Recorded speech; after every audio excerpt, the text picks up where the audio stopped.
This conference reflects a new era of cooperation taking shape across Central Asia, one grounded in mutual trust, shared priorities, and growing regional solidarity. At a time when multilateral cooperation is being tested, this spirit of partnership is more essential than ever. The third United Nations Conference on Landlocked Developing Countries is a powerful reminder of both the scale of the challenges these countries face and the scale of the opportunity before us. Landlocked developing countries, 32 in total, across 4 continents, represent nearly 600 million people. People who deserve the same opportunities as anyone else, but who find themselves not only landlocked, but locked out of opportunities for global growth, finance, and technology, if the countries are countries in a process of development. They face some of the highest trade and transport costs in the world, limited market access, growing debt burdens, and intensifying climate and conflict risks. Today's discussions show that landlocked developing countries don't want charity. They want justice. They want equitable access, investment, a fair chance to build resilient economies and inclusive societies.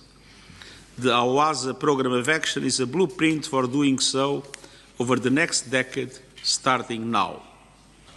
And allow me to briefly highlight 4 areas where we must act urgently and together for landlocked developing countries. First, unlocking economic potential. That means investing in infrastructure, but also in people, in education, digital skills, and local innovation. The countries represented here have the talent and the ideas.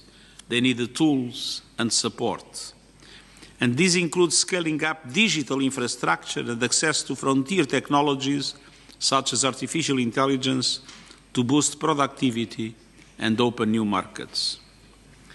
Second, we must act to connect landlocked countries to the world.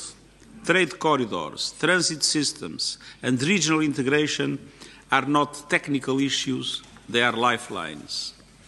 Landlocked developing countries need smart logistics, streamlined systems, and stronger partnerships with transit countries.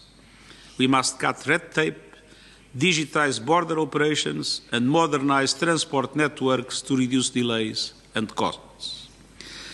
Third, we must act to confront the climate crisis. Landlocked developing countries contribute little to global emissions, but suffer some of the worst impacts, from floods to droughts to desertification.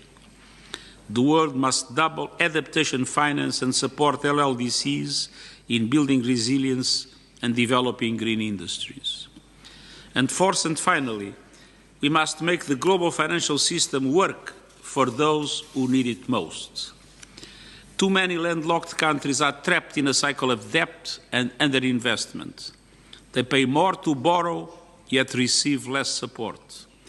They need concessional finance at much greater scale, effective debt relief, and an international financial architecture that reflects the economy of today, not of 80 years ago.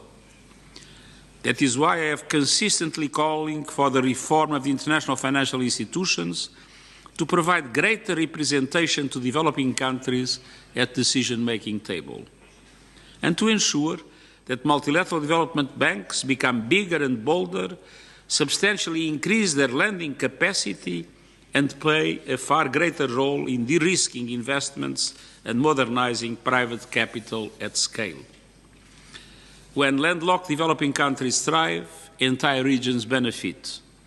The United Nations is committed to working with every country to turn the AWASA Programme of Action into real results, jobs created, goods exported, emissions reduced, lives transformed. And we count on all Member States to support this effort and ensure that no country is left behind simply because of its geography. This is not only a matter of development, it's a matter of dignity and justice. Thank you.